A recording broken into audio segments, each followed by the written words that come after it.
دا مې په خپله په برطانیه کې انډیا آفس لایبرري کې په دې خپلو سترګو باندې ریډ آوټ کړي دي او دا مې پړاو کړي دي.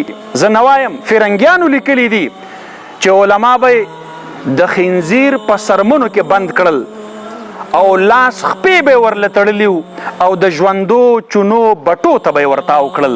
علما هغې له به یې لاس پې تړلي وږي سپي به یې پرې راپرېښودل او په ژوندانه باندې به هغه علما ټوکړي ټوکړي او تار تړی کړل.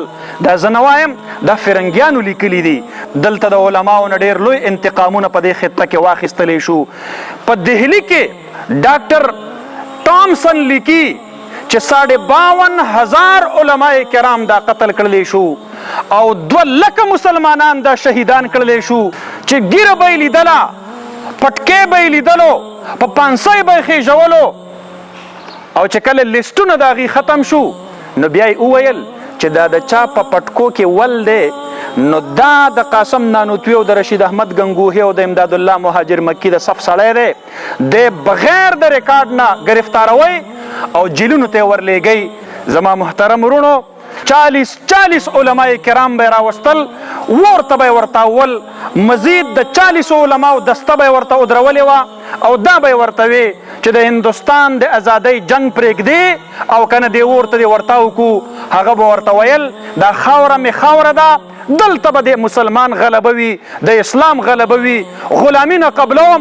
زما د نبي تعارف قرآن کې الله رب العالمین کړی دی، ویضع عنهم اصرهم والاغلال التي كانت عليهم، چې د امت نه به د غلامۍ زنځیرونه لرې کوي، د امت نه به د غلامۍ توقونه شلی.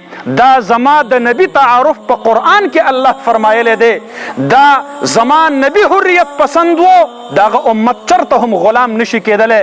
پاکستان زمونږ کور دی، کور کې د خلقو سره خفګان راځي خو کور وي. دا خاوره دا زمونږ دپاره د مور درجه لري، دا زمونږ عزت دی، دا زمونږ ناموس دی، دا زمونږ پهچان دی. دا کوم خلق چې په حاکمان دي دوی د دې پاکستان دپاره نه دوی نه د دوی پلارانو نه د دوی نیکیانو نه د دوی مشرانو نه یې یوه ورځ جیل تیر کړی دی، نه اتکړۍ پیژني، نه جزایر انډمان پیژني. یہ وطن ہمارا ہے، ہم ہے پاس با اس کے.